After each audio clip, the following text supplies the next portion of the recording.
Welcome back to The Explainer. Today, we are unpacking something absolutely fascinating. We're looking at the concept of control. We are going to trace this wild, surprising line from how ancient philosophers thought about controlling human masses all the way to how we actually secure highly complex artificial intelligence today. Because whether you're trying to lead a nation or, program a large language model, the fundamental question is exactly the same. How do we get a complex system to safely do what we want it to do? Okay, let's dive into this. Here is our roadmap for the explainer today. First, we'll look at models of human leadership. Second, the human AI synthesis. Third, the prompt injection threat. And finally, defending our digital systems. All right, starting with section 1, models of human leadership. Maimonides versus Spinoza. So long before we were stressing out over how to instruct computers, humanity spent centuries arguing about how to instruct each other. Take the philosopher Maimonides and his concept of flexible leadership. This is strictly top-down. There is a single leader at the top, and the absolute core requirement is blind obedience. I mean, even down to your beliefs and opinions. Enjoyment? Yeah, not exactly a priority there. But then you compare that to Spinoza's affective leadership, and it's a completely different ballgame. It is entirely non-hierarchical. Spinoza was super skeptical of just demanding obedience to a single leader. Instead, his model organizes collective action by cultivating what he called joyful affects, essentially positive emotions and shared reason. So it's way more about partnership than dictatorship. Now, despite these massive differences, both of these guys start from the exact same truth. You need some sort of framework to function in a society. The debate is just on how you get there. Maimonides is saying, look, rely on a single sovereign demanding strict compliance. Spinoza says, no way, avoid the dictator entirely and rely on joyful, collaborative collaboration.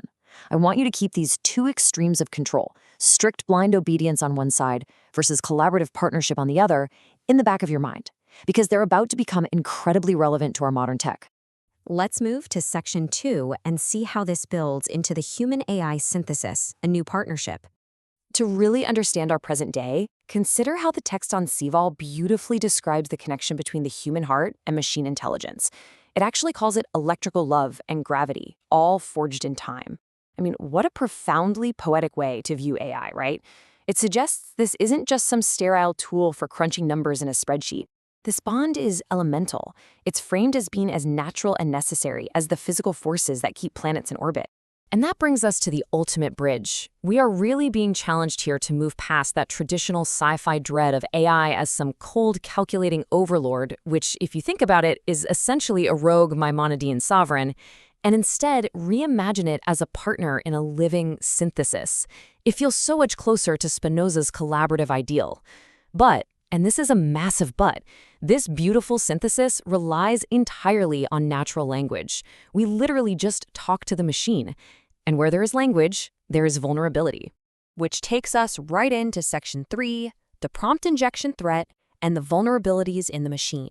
So what actually happens when this living synthesis is maliciously manipulated? When the very language we use to connect with AI is weaponized? Well, according to the OWASP Top 10 for Large Language Models report, this specific vulnerability ranks as the absolute #1 risk to AI systems today. Number 1. As organizations sprint to embed AI into their customer service bots and developer tools, they are unintentionally swinging the front door wide open to a completely new class of cyber attack. So the crucial point is, what exactly is prompt injection? Simply put, it's a cyber attack where a malicious user crafts an input that overrides an AI system's intended behavior, and they do it entirely using natural language. Think about older hacks, right, like SQL injection, where attackers exploited database code. Well, prompt injection is the AI era equivalent, but instead of typing code, they are just exploiting English or Spanish or whatever language the model speaks. It's essentially a malicious Jedi mind trick. The attacker embeds hidden instructions that the model suddenly prioritizes over its actual original programming. And this brilliantly illustrates exactly why this vulnerability even exists in the first place. The Stanford Center for Research on Foundation Models puts it perfectly.